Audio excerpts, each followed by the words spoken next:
Hello students, welcome to my YouTube channel.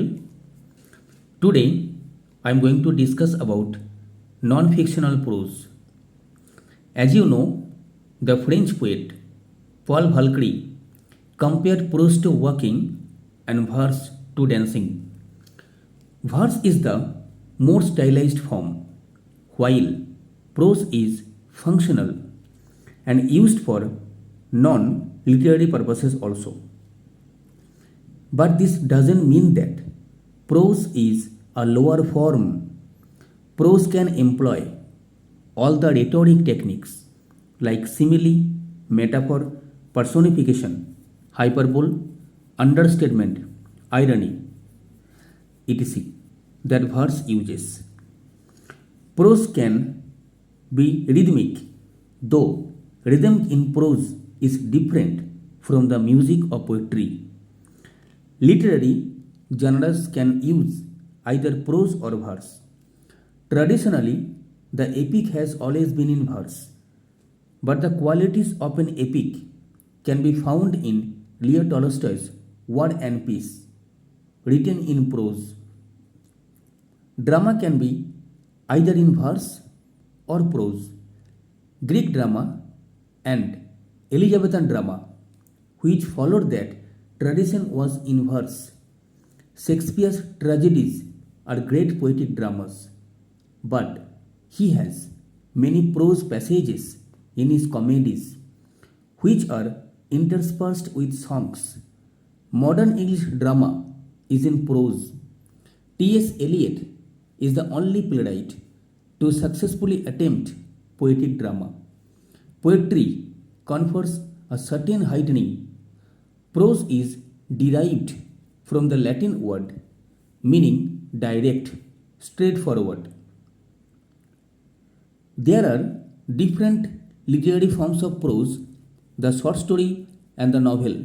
The fictional forms of the prose do not concern us in this block. We shall devote our attention to the main non-fictional forms: the essay, biography, autobiography, and the travelogue. Essay is derived from the French word meaning attempt. An essay is a prose composition of moderate length devoted to some particular topic.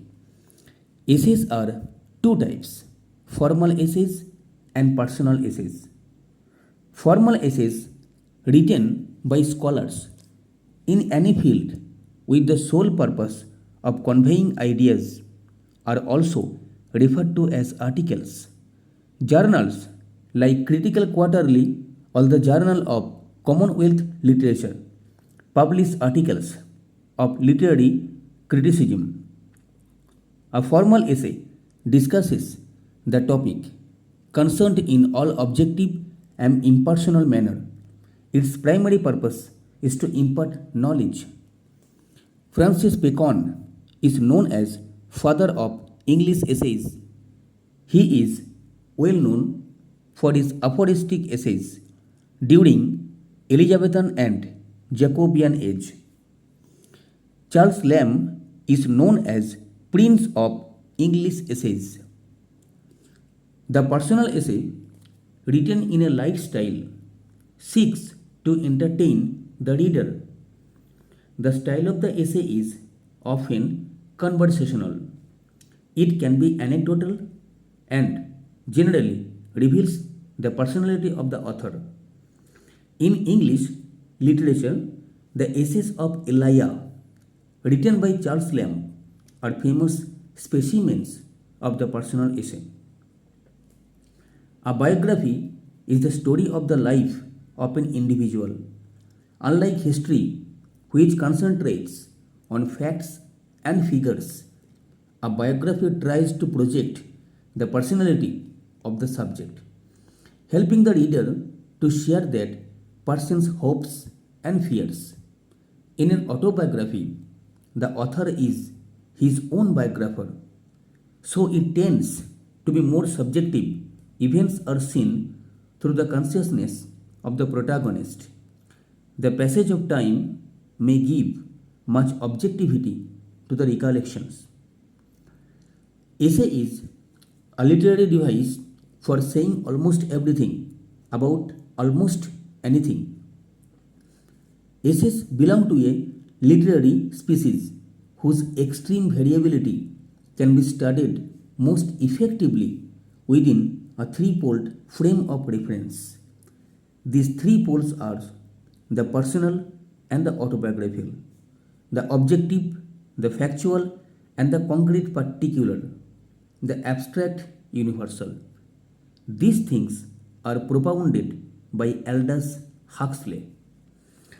As you know, the novel is usually written in prose, but the great Russian poet Pushkin's Eugene Onegin is a novel written in verse. Inspired by Pushkin, Bikram Seth has written a novel in the form of sonnets, and that is obviously the Golden Gate. Thank you all.